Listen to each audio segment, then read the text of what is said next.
Oduu teenya jalqabaatiin ajaja olaanaa waraana bilisummaa Oromoo Waboo Cibraa Soddon Booroo kan ta'e Jaal Dhaddachaa Sharee waraana kibba Oromiyaatti gaggeeffame wareegamuun isaa ibsame. Wareegamuu Jaal Dhaddachaa Sharee ilaalchisuun gama mootummaatii deebiin laatameera.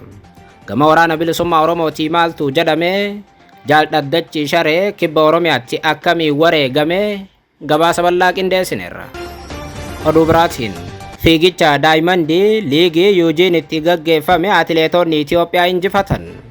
Atileetonni Itoophiyaa fiigicha kana injifatan eenyu turanii? Gabaasa bal'aa isaas ni dhageessu. Oduu teenya isaa xumuraatii fi biyya alaatiin Hamas Tel Aviivitti haleellaa cimaa rookeetii raawwachuun ibsame. Gareen Hamas Tel Aviivitti haleellaa cimaa kana raawwachuu hordofee Israa'el maal jettee? Gabaasa bal'aa isin biraan geenya akka mooltan daawwattootaaf hordoftoota aanulee Global Media oduuf odeeffannoo keenya galgala kana qabannee dhufneeti jirra. Odeeffannoo keenya ijoo isaa amma dhageessan guutuu isaa isin biraan geenya. Haga xumuraa sagantaa keenyaatti dhaggeeffachuun yaada qabdan gara koomentiitiin nuuf barreessaa. Viidiyoon keenya hiriyoota keessan bira akka dhaqqabuuf ammoo like, share, subscribe godhuun dagatinaa isiniin jenna. Kallattumaan gara gabaasa bal'aattiin isin qajeelcha.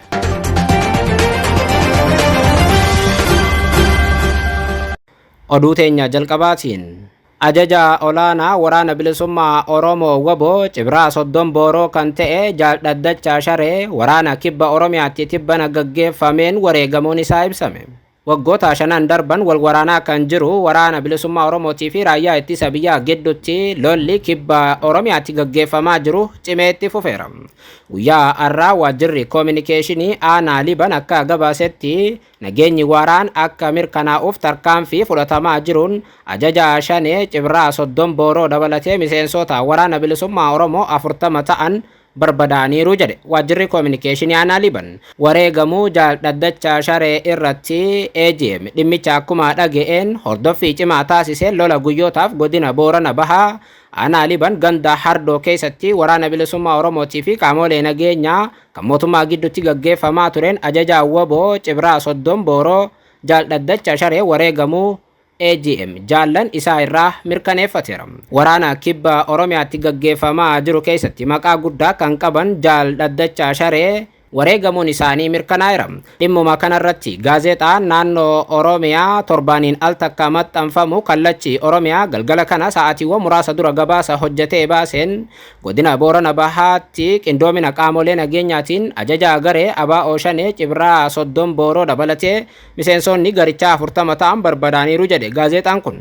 Mootummaan naannoo Oromiyaa immoo ABO Shaneen inni baanu waraana bilisummaa Oromooti. Itti dabaluun gaazexaan kallacha Oromiyaa gabaasa hojjete kanaan godinichatti nageenya waaraa mirkaneessuuf tarkaanfii olaantummaa seeraa qindoomina qaamolee nageenyaatiin aanaa Liibanii fi Gooroo Doolaatti fudhatameen ajaja shiftaa Shanee godinicha keessa socho'u Cibraa Soddon Booroo maqaan isaa Dhaddacha Sharee Gamoo jedhamu dabalatee miseensota garichaa irratti tarkaanfiin jabaan fudhatamaa jira jechuun itti gaafatamaa waajjira bulchiinsaaf nageenya godina Boorana Bahaa obbo Mallichaa Galmaa wabeeffachuun gabaase. Gaazexaan kun itti gaafatamaan waajjira bulchiinsaaf nageenya godina Boorana Bahaa obbo Mallichaan gaazexaa kanatti yoo himan godinichatti oopereeshinii qindaawaa garicha irratti gaggeeffamaa jiruun miseensota garee kana 40 oltu barbadaa'ee jedhe. Obbo Mallichaan itti dabaluun obbo Mallichaa Galmaa miseensonni waraana bilisummaa Oromoo 71 ta'an ammoo daandii karaa nagaa mootummaan taasiseefitti gargaaramuun harka laataniiru jechuun gaazexaa kanatti himan.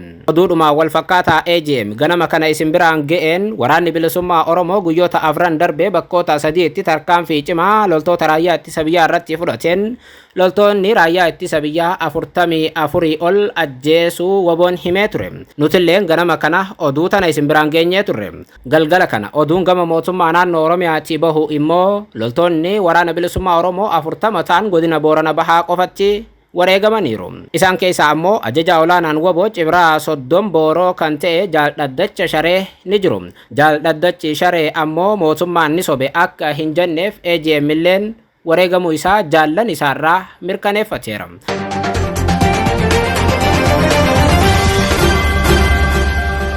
Oduu biraatiin fiigicha Daayimand liigii Yuujiinitti gaggeeffameen atileetonni Itoophiyaa injifachuun isaanii ibsame. Fiigichi Daayimand liigii meetira 1500 fi meetira 5000tiin Yuujiinitti gaggeeffame atileetonni Itoophiyaa akka milkaa'an ibsameera.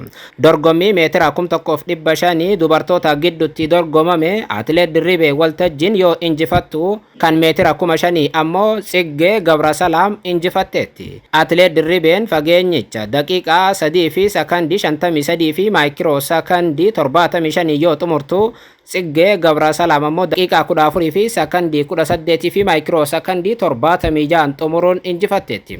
Atileetonni Itiyoophiyaa biroon sadarkaa hanga ja'affaatti jiru qabachuun xumuraniiru.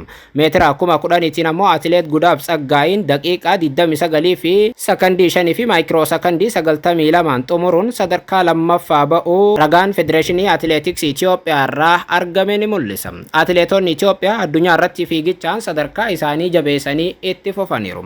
Keessumaa kan dubartoota ammoo bakka fiigan hundatti injifannoo bareedaa fi nama boonsu galmeessu.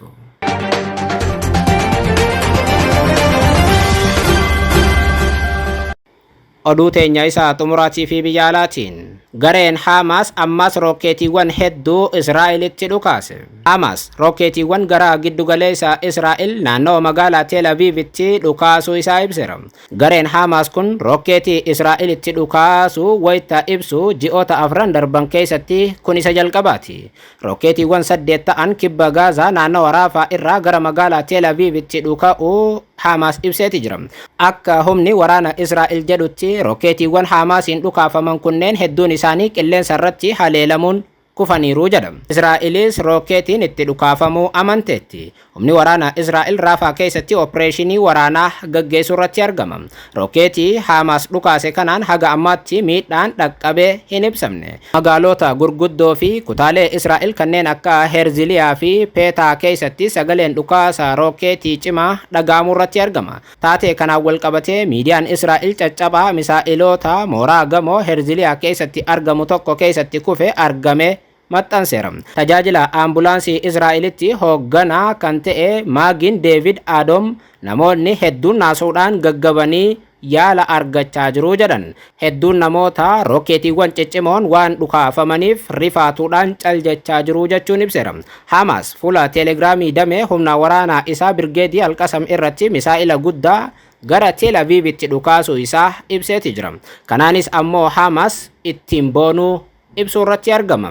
Ji'oota torban irraa akka tasaa haleellaa kan bane gareen Hamas ergasii booda Israa'el haaloo kana ba'uuf jettee Gaazaa keessatti duguggaa sanyii raawwachuu irratti argamti. Sababa Israa'el Gaazaa keessatti duguggaa sanyii raawwatteef manni murtii yakkaa idil addunyaa ministeera muummee Israa'el Beniyaamin Netanyaahuu dabalatee qondaaltota yakka waraanaa raawwatan hidhuuf barbaaduuf jira.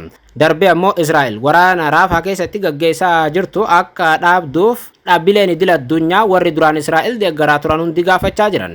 Israa'el ammoo gurra cufachuun duguggaa sanyii Gaazaa keessatti raawwachaa jirtu cimsitee itti fufteetti. Haga ammaattis waraana gaggeeffamaa jiru lubbuun daa'immanii fi dubartoota dabalatee namoota 50,000 ga'anii dhumaniiru.